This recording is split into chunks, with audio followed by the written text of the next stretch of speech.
Imbas tabrakan kereta berantas versus tronton di Madukoro, Semarang, pihak kereta api ungkap kerugian. Manajer Humas KAI Daop 4 Semarang, Iksvan Henry Wintoko mengungkapkan, kerugian dalam kecelakaan kereta api 112 berantas dengan truk tronton masih dihitung.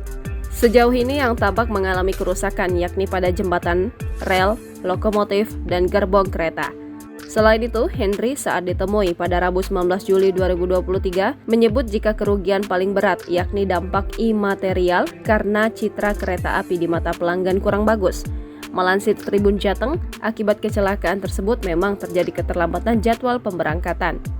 Setidaknya terdapat 10 kereta api lainnya yang mengalami keterlambatan, yaitu KA 178 Kamandaka sebanyak 126 menit, KA 199F Kaligung 140 menit, KA 111 Berantas 86 menit, KA 129 Gumarang 115 menit, KA 220 Kertajaya 87 menit. Berikutnya KA 20F Argo Merbabu 107 menit, KA 160 Joglo Semakerto 74 menit, KA 58 Brawijaya 66 menit, KA 125 Harina 2 menit, dan 200F Kaligung 2 menit. Selain itu, KAI juga melakukan evakuasi menggunakan bus dan minibus selama terjadinya gangguan kepada seluruh pelanggan yang perjalanan kereta apinya terganggu.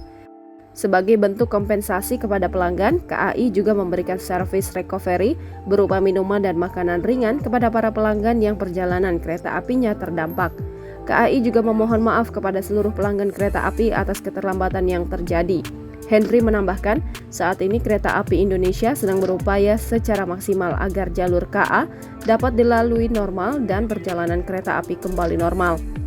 Terkait kecelakaan tersebut, Henry mengaku masih menelusuri siapa pemilik truk, sebab adanya truk tersebut mengakibatkan kecelakaan. Ia pun menyayangkan truk tronton yang kondisinya ceper melintas di rel Madukoro yang memiliki kontur naik dan turun, bukan kontur landai.